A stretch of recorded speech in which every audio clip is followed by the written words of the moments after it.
Thanks for tuning into Alpha Moguls, a show where we speak to some of the finest investing minds about their view on the current landscape and what would their portfolio construction strategy be under the circumstances. Our guest today is Kenneth Andrade of Old Bridge. Kenneth, great having you. Thanks for joining in. Hope all is well. All is well, Neeraj. Thank you very much for having me on the show as always. The pleasure is entirely ours, Kenneth. Uh, how difficult is it to gauge the current landscape, Kenneth? Okay. I mean, from the time we left off in our last conversation, I don't think the number of moving parts have come down. It still remains the same. So near term, it's always a guesstimate,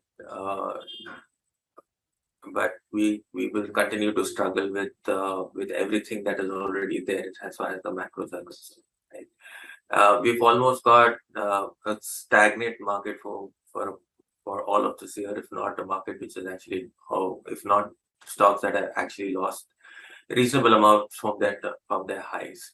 Right. So I would I would just tend to believe that 2023 should be a lot better.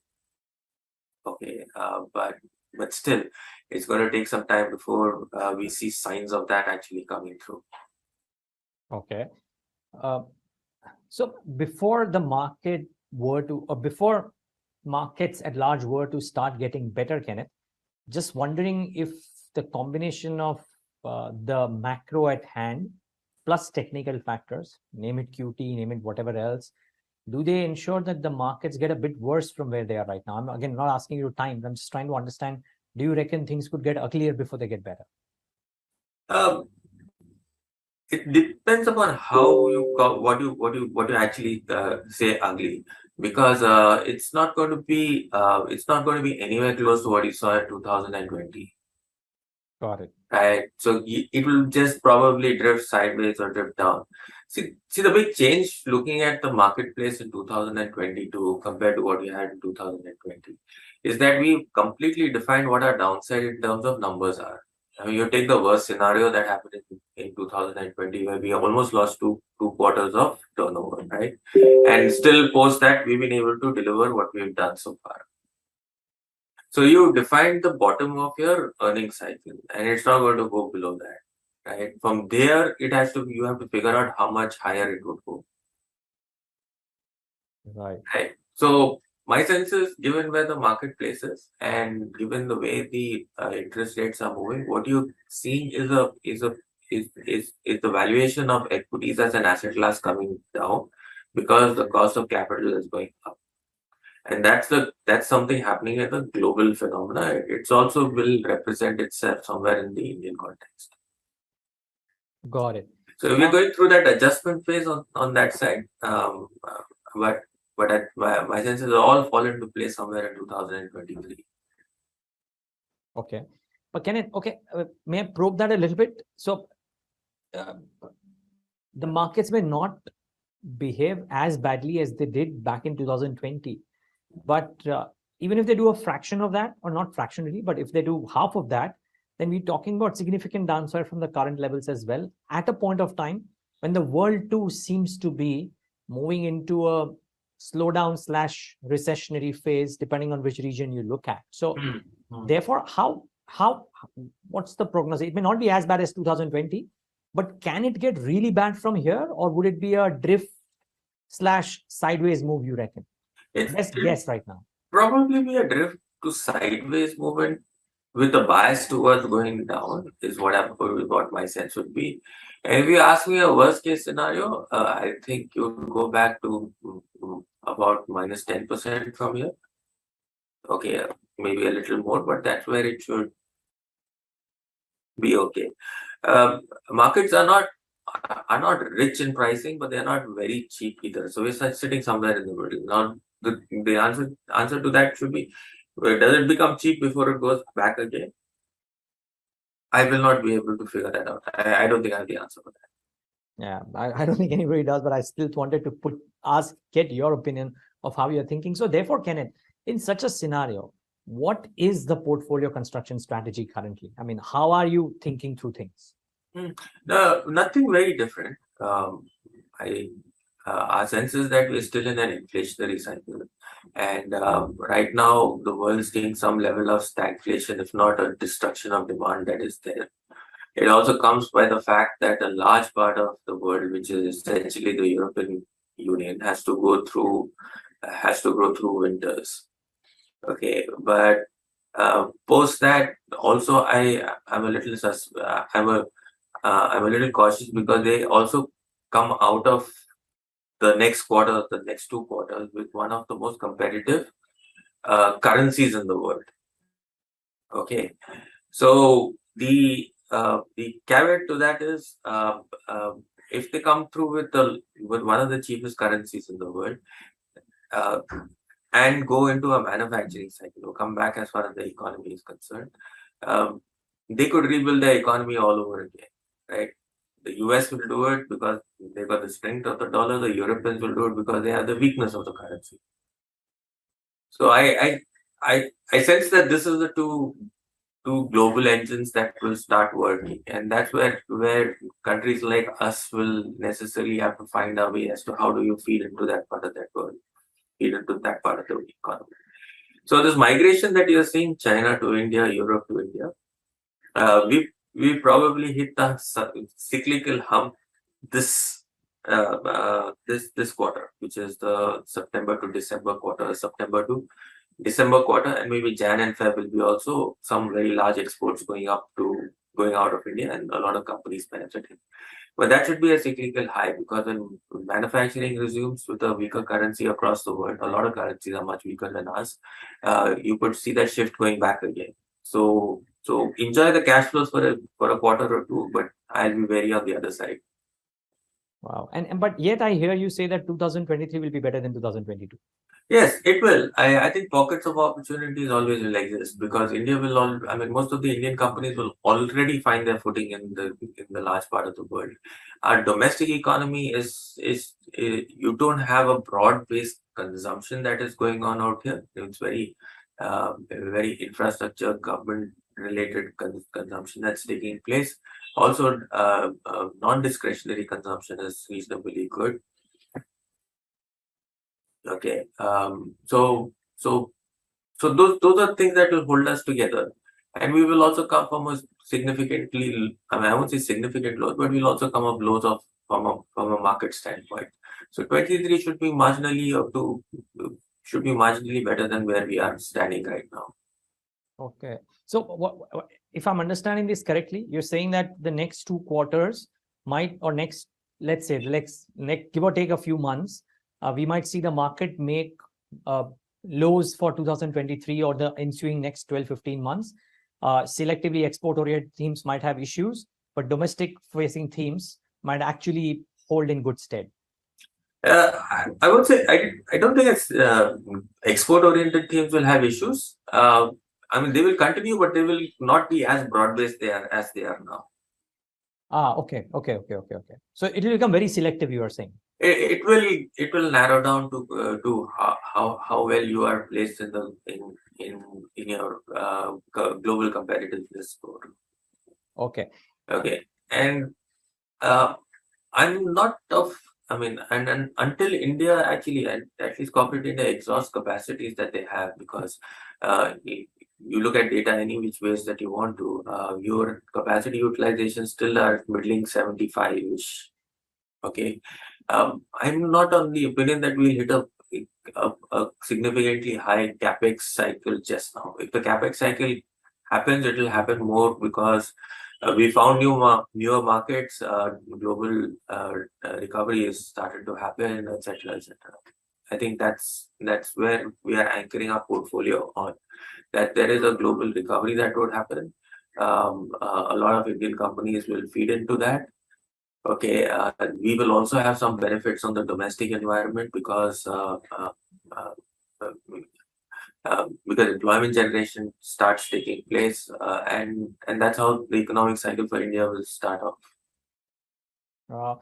Kenneth, a bunch of people are anchored towards how the great Indian manufacturing theme and the great Indian capex cycle is about to begin. It's been there in the thought process for the last 6 months. I'm Mhm. hearing you say that you don't believe the capex cycle will start just as yet. Is this a lot of quarters away, or is this So kind of the manufacturing cycle has to exhaust its capacity first. okay? So there's two things that I actually, if you look at data in any which way you want to, your utilization levels have to cross 85% first, right? Uh, and and that's not a bad thing. The minute you cross 85%, your domestic cash flows hit an all-time high, and that's good for the markets and good for valuations and good for growth. The cash flows will then have to go back to generate the new capex cycle. I would tend to believe that that's some way, some distance away.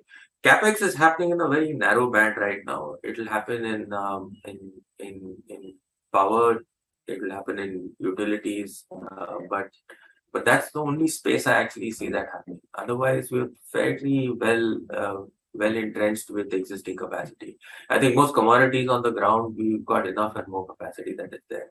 And if you look at capacity creation that is there, I mean, if you look at the chemical sector, some part of the pharmaceutical sector, okay, IT expansion that is taking place, steel expansion that is taking place, all of these capacities that are coming on stream, they are coming with the premise that the global economy will open up and we'll be competitive there. They are not coming in with the premise that the Indian economy is going to do well. The Indian economy will do well because these capacities will come on stream. Okay, so you need that 97% of the world economy, because we are 3%, to absorb some exports from us. Okay, or some to uh, uh, to basically absorb material from us, and that will create a reverse flow of capital, profitability, and the new cycle for us. But that may be under a bit of a cloud and may not be a given simply because other countries, the currencies depreciated a lot more than India has. Yes, you would not be as competitive as you are or you were probably a year or 2 years back.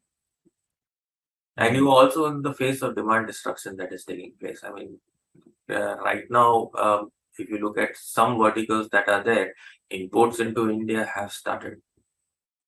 Okay, shipping rates have collapsed. The logistics chain is easing itself out, and there's no demand for in a very large part of the world. Essentially, it's Europe. Okay, if Europe doesn't grow, then China gets affected. China gets affected. Demand for energy cools off. I mean, you're going into a disinflationary cycle over the next 6 months. Wow. So you reckon the bogey of inflation would be or is already behind us, if you will? For a very large part of it is already done. Got it. Okay. Kenneth, just a throwback to the previous answer that you gave. The refrain that I get from people when I talk to them about how capex is not quite there, the refrain that I get is that you have the headline grabbing capex numbers coming in from the very large corporates, 3 or 4, which are making those splashes. And at the middle end of the spectrum, all the PLI-led capex for 13 or 14 odd sectors and 5 or 10 odd companies is a sizable enough thing. And if you throw in what's happening on the cement side and a few others, then there is a decent capex cycle underway, just that it is not getting reflected. I don't have an answer to that. What's your sense? The numbers are not really material. I mean, if you look at PLI, it's about $60 billion. Or even if you top it up with another 10 or 20, it's not really significant. Cement, I mean, we'll have to see. There's a lot of brownfield capacities coming on stream, and that's not really very capital intensive. Steel is the only place where there's some greenfields that are happening, and there's visibility around that. And power capex is the other one that will take place, but that will also come in gradually. I don't see it shifting quite dramatically. And obviously the infrastructure and the road building, which has been there for an extremely long period of time. So if you slice and dice those numbers on an overall context of it all, it may not be as large as it should be given the size of our balance sheets. Got it. So therefore, Kenneth, domestic facing economies select global opportunities. Would that be the theme for the next 15, 18 months? You reckon? Yes, that's what you said. Yes. You got it. I'd still, our portfolio is still geared towards towards towards the global economy actually reviving. Actually, if that revives, everything else is okay for the rest of the world also. Yeah, but oh, sorry. So I'm misunderstanding. You're saying that despite that theory, you're still anchored towards the global economy and not necessarily Yes, inward facing. yes. I mean, you just have to find places where we are extremely competitive. And which are? Okay. Obviously, using the bottom of the pharma cycle that's taking place. Okay, chemicals and bits and pieces will continue to do extremely well because that's a permanent shift that is probably happening. Okay, some commodity facing businesses and a lot of soft commodities that will be there. Um, so those are the few places that we are there. On the domestic side, I think urban consumption will continue to hold up, especially places where wage inflation is higher than nominal GDP growth. Wage inflation in IT is still a problem. Okay, so I'd anchor myself into any of the consumer economies feeding into that cycle, which is essentially down South India. So those are the few places that we think will remain buoyant. Okay. The last time that we'd spoken about some of this export-oriented themes, a very interesting statistic that you told me was that you didn't remember back then.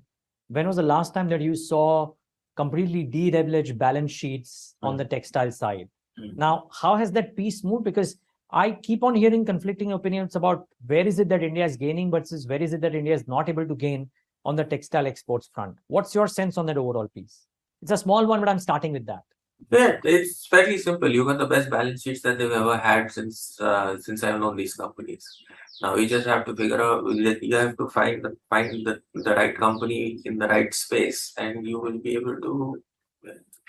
Uh, I mean, you just have to wait for demand to recover for those guys. Okay. What are conversations telling you, Kenneth? What's your sense of when you analyze the cycle? Will the demand recover in a hurry, or This is it season sometime? is gone. This season is gone. So next season you will crawl back. So basically you made a low in terms of the numbers. From a euphoric high, you made a low, and next season you'll be back. Next season or the season after next.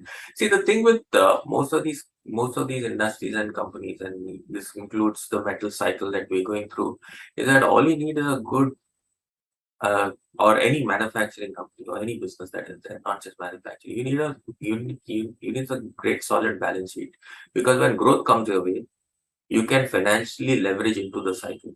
There's no point in having a debt equity of 100%.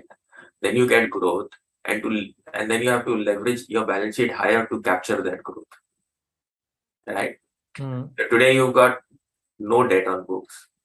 Right? If the financial cycle comes in, you can leverage your balance sheet or take debt, build up your market share, and then get your cash flow, then deliver again. And that's what the commodity cycle did to most of these companies. Got it. Okay.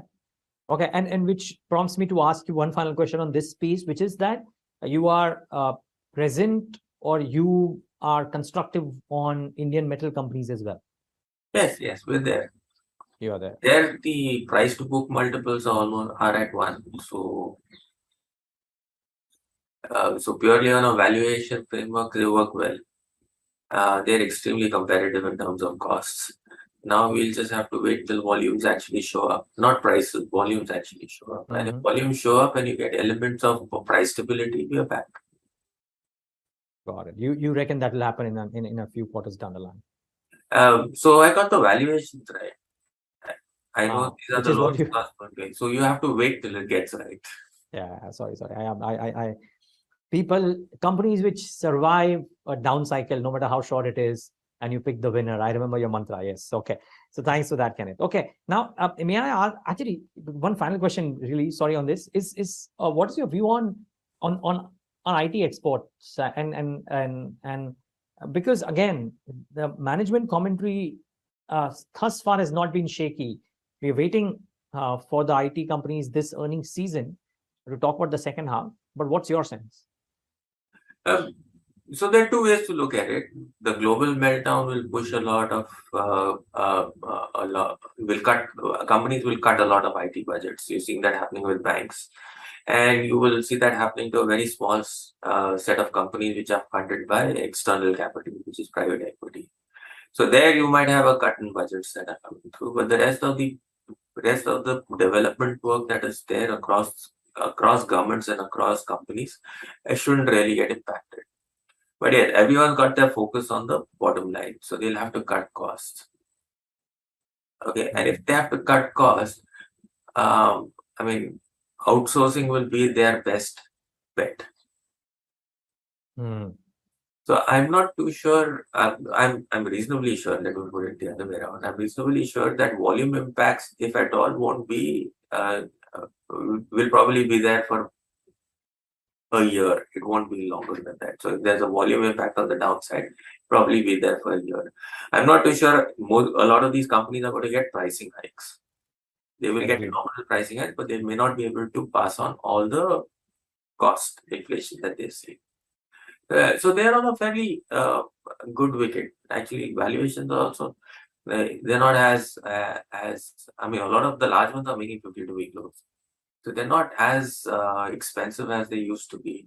And you could get a company or two or a business or two out there that could do reasonably well. They're already trading at dividend yields. Some of the large companies are already trading at 5 and 6% dividend yields. So is my question is that attractive enough, or do you reckon that because of this volume downtick, possible volume downtick, and possible margin squeeze because they may not be able to pass on the cost, you might get them at better valuations? Because since you play the valuation game, I'm trying to understand. Yes. But I don't think it'll sink the boat. I mean, you're not going to get them at 15 times and 16 times valuation. I don't think that's possible. I mean, there's one company or two that's already trading there. There's Right. also a company trading at 10% dividend yield, and one of the large ones. But you're not going to get them as cheap as you want them to be. Got it. Okay. Always the case. Kenneth, what about domestic facing themes? And I wanted your view on a couple of ones for sure. Let's say things which are emerging. So have you tried to think through what the new spending and the new themes that are coming up? Let's say green hydrogen, electrification of vehicles, or green energy, what as the case may be. Have you tried and think through this, and if there are options available within India? And I mean, it's something that's moving very fast. I rather come in the second cycle till in the second cycle till profitability is established, till companies are established in that segment, till the capex is all done, because these are all very significant amount of capital expenditure projects that are there. So while we keep revisiting all of them, I don't think for us anything is really actionable. Okay. What about defense? Uh, I mean, there are bits and pieces out there, but we're not really participating in any of them. Because? Large part of it is public sector. Okay, and we've actually stepped away from that entire space. I mean, I would not know how to value some of those companies. Okay. What about power? You seem to be talking about capex there. There seem to be reforms happening there materially, but there are always issues with a space like power. What's your thesis here? So in power, and the cycle is brilliant. Okay, we've emerged from the bottom, and the last decade of huge underperformance that some of these companies had, both in terms of their earnings as well as their participation in the marketplace. I think a large part of that is already overcome. They've done extremely well over the last 2 years. So there are no low-hanging fruits out there. But we've anchored ourselves into just one exchange. Okay, and we've been waiting for volumes to actually come back into that exchange. That's about where it is. So we had a good cycle into 2021. 22 has not been very good for this business. probably a quarter or two, or maybe a year, and we should see green shoots happening back on the exchange again, because every every policy direction seems to make a more compelling argument for a lot more power getting traded out of the exchange itself. So these are very high ROE businesses, no capex requirement led, and some of them get established as monopolies and stay as monopolies forever. And that's the structure of the exchange business. Now, so unless there's something very dramatic that comes down that path in terms of policy framework change for power exchanges, it seems to be one of the lowest hanging fruits in that sector. Got it. Okay. And therefore, power ancillaries, do they kind of fit the bill?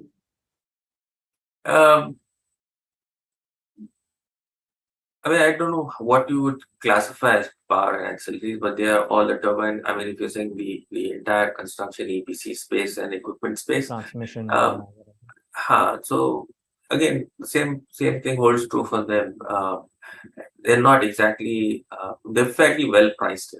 India has to double power capacity for us to justify some of the valuations that are sitting out there. Okay. But some of the some of the businesses that are targeting the offshore market or the export market, they still could have a fairly long cycle of opportunity. Okay. Then my final question, I heard you mention that urban consumption, urban discretionary could be a play that would be interesting. Clearly, there is a divide in urban spend versus rural spend in the current cycle as well. So therefore, because of the reopening phenomenon and the reopening chatter, a lot of urban discretionary has anyways risen quite a bit. I'm not talking valuation, I'm just talking price. My question is, do you find valuations attractive for any of these to warrant a fresh look at? We do hold some of the names, one or a couple of those names, right? I mean, obviously the alcoholic beverage space is a nice expanding marketplace, and if you can get a business or two who's getting market share, it's a great space to be in. Globally, it's been one of the most profitable spaces to be in. Real estate is something that's up there in terms of our allocations, and some of the QSRs, if you've been able to get a company or two, it's the other space that we're looking at. And yes, some of the retail place, if at all, that's the only space where the valuations are not compelling enough, or they've never been compelling enough for investors like us. If something we can anchor ourselves around that, that's the other place that we will very seriously look at. Hotels? No, that's too capital intensive business. Okay, and QSRs, I heard you mentioned that you're looking at them. You haven't quite have a large. We've got one name on it. I don't know if it's a QSR, but one of those restaurant chains we have. Okay. But urban discretionary. Okay, great. Kenneth Andrade, really appreciate you taking the time out and speaking to us today. Thank you so much. And festive greetings to you now. And if we speak before Christmas, then I'll wish you for that season as well. Otherwise, just have a great year end. Sure, Neeraj. Festive greetings to you and the viewers also. Thank you very much. Have a lovely holiday season.